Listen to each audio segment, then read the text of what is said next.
अस्सलाम वालेकुम जी, मेरा नाम है रुस्तम मलिक और आप देख रहे हैं सियासतनामा। अंसार अब्बासी ने कहा है शहबाज शरीफ हुकूमत का 1 साल मुकम्मल हो गया, जिसे बर्बादी का एक और साल कहा जाए तो गलत ना होगा। इस बर्बादी का निशाना पाकिस्तान, मुईशत और अवाम है। इमरान रियाज खान ने ट्वीट किया है, राना सनाउल्लाह और फजल रहमान साहब के हालिया बयानात से तासुर मिल रहा है कि इनकी ख्वाहिशात और तवक्कुआत हद से बढ़ जाने और पूरी ना हो पाने पर हालात मुश्किल हैं। अब हल्की हल्की धमकियां और गुस्ताखियां बेचैनी को जाहिर करने लगी हैं। एस्टेब्लिशमेंट की सोच में तफरीक भी इसकी एक वजह है। आजम सवाती ने ट्वीट किया है, आज आसिफ जरदारी जिसने पाकिस्तान को लूट कर कंगाल कर दिया है, सिंध के अवाम एक निवाला रोटी को तरस रहे हैं, मगर यह बदमाश इस लूटी हुई दौलत के बलबूते पर आजाद कश्मीर में लोगों का जमीर खरीदेगा और इसके हैंडलर्स इसकी सरपरस्ती करेंगे। मुल्क को कौम मुकम्मल तौर पर तबाह हो चुकी है।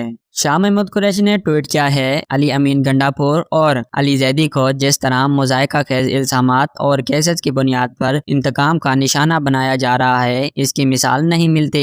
ये है पाकिस्तान जहां जंगल का कानून राइज है। नादानो, हमारा इमरान खान से नजरियाती रिश्ता है, तुम्हारी जेल और जुल्म जबर हमें तोड़ नहीं सकती। अंसार अब्बासी कहते हैं, इमरान खान की हुकूमत खत्म करके गलती की। मैं भी कहता रहा कि इमरान खान की हुकूमत खत्म की गई तो पीडीएम हो या नून लीग, कोई भी ये मामलात नहीं संभाल सकेगा, और वही हुआ। देखें मुईशत के अब क्या हालात हैं। राना सनाउल्लाह कहते हैं, स्टेट बैंक के जो नुमाइंदे 21 अरब रुपए जारी करेंगे जिम्मेदार ठहराए जाएंगे। कहीं ऐसा ना हो कि पेमेंट करने और कराने वाले सारी जिंदगी 21 अरब की अदायगी करते रहें। हसन खावर ने ट्वीट किया है, अब यही कर रह गई है कि पीडीएम छोटी और बड़ी ईद भी एक ही रोज करवाने का मुतालबा करे, और बहाना ये कि मुल्क की हालात ईद मनाने के लिए साजगार नहीं, और फिर ईद कैंसिल करने के लिए पार्लियामेंट में बिल पेश करे।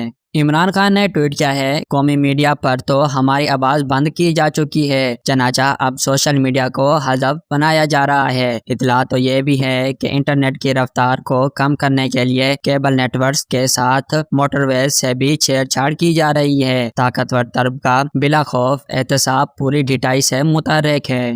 फवाद चौधरी ने ट्वीट किया है, हुकूमत नवी पार्लियामेंट को इस्तेमाल कर रही है ढाल के तौर पर। सुप्रीम कोर्ट के खिलाफ आर्टिकल 81, आर्टिकल 84 को सामने रखें तो किसी भी तौर पर पार्लियामेंट इलेक्शन के फंड के लिए वोटिंग नहीं कर सकते।